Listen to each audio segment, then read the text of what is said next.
न जाने कौन जल रहा है, नर पिशाचों से उम्मीद भी क्या है। कौवा के काय काय और कुत्ते के भौंकने के बाद भी हाथी पर कोई फर्क नहीं पड़ता है। लोग साइकिल लेकर निकल पड़े हैं, लेकिन पंचर की दुकान बंद है।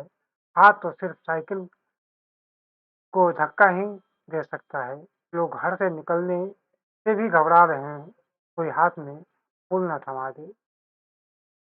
भारत में चुनाव है और एजेंडा चलाने के लिए जर्मन शेफर्ड यानी कि विशेष तकनीक, विशेष नस्ल के कुत्ते का इस्तेमाल किया जा रहा है और अपराधी की तारीफ करने के लिए जिसे पीने और पिलाने के धंधे में दलाली कमाने के जुर्म में जेल में बंद किया गया है। बेशर्मी की हद तो तब हो जाती है तो सजा कोर्ट सुनाए और इल्जाम किसी पार्टी पर लगे।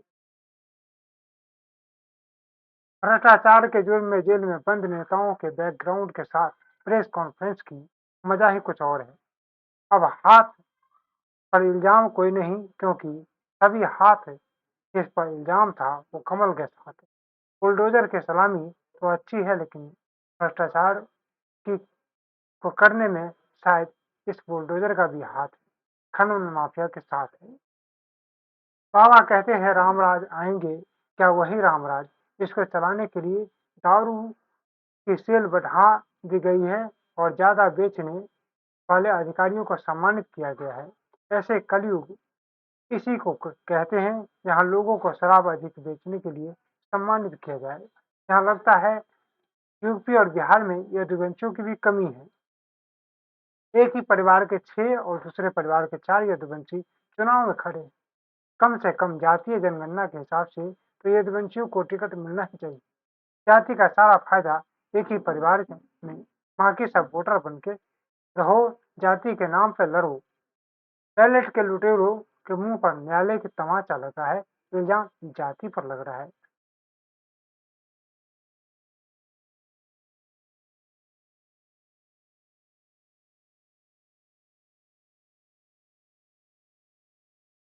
सुप्रीम कोर्ट ने वीवीपैट से मिलान की याचिका खारिज कर दी। सुप्रीम कोर्ट ने इलेक्ट्रॉनिक वोटिंग मशीन यानी कि ईवीएम के वोटों का voter verification paper audit trail VVPAT पर्चियों से 100% सत्यापन का मांग को लेकर अहम फैसला सुनाया है। शीर्ष अदालत ने इस मामले में से जुड़ी सभी याचिकाओं को खारिज कर दिया। कोर्ट ने इस संबंध में कुछ जरूरी निर्देश दिए।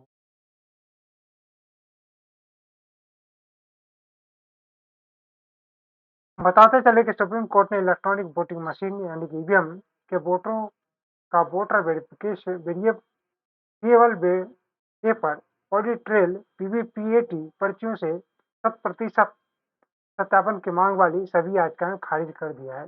जस्टिस संजीव खन्ना और जस्टिस दीपांकर दत्ता की दो जजों की पीठ ने सर्वसम्मति से फैसला सुनाया।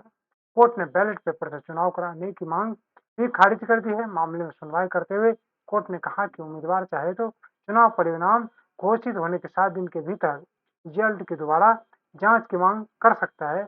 ऐसी स्थिति में माइक्रो कंट्रोलर की मेमोरी की जांच इंजीनियर द्वारा की जाएगी। निर्वाचन आयोग ने कहा है कि मामले की सुनवाई करते हुए जस्टिस दिवांकर दत्ता ने कहा कि किसी सिस्टम पर आंख मूंद कर संदेह करना सही नहीं है। इसलिए हमारे अनुसार सार्थक आलोचना की आवश्यकता है, चाहे वो न्यायपालिका हो, विधायिका हो। लोकतंत्र का अर्थ सभी स्तंभों के बीच सद्भाव और विश्वास बनाए रखना है।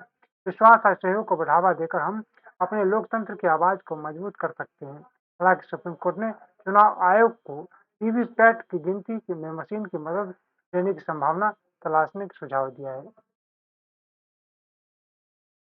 सुप्रीम कोर्ट ने इसके साथ ही साफ कर दिया है कि उम्मीदवार की तरफ से जांच का खर्च उठाना होगा। अदालत ने कहा कि चुनाव परिणाम में गड़बड़ी साबित होने की सूरत में उम्मीदवार को सारा खर्च वापस मिल जाएगा। मामले की सुनवाई करते हुए जस्टिस खन्ना और जस्टिस दीपांकर दत्ता के बेंच ने निर्वाचन आयोग से भविष्य में वीवीपीएटी स्लिप में बारकोड पर विचार करने को कहा है। बेंच ने इसके साथ ही बैलेट पेपर को से चुनाव कराने की मांग को खारिज कर दिया। इससे पहले सुप्रीम कोर्ट ने पिछली सुनवाई में अपना फैसला सुरक्षित रख लिया।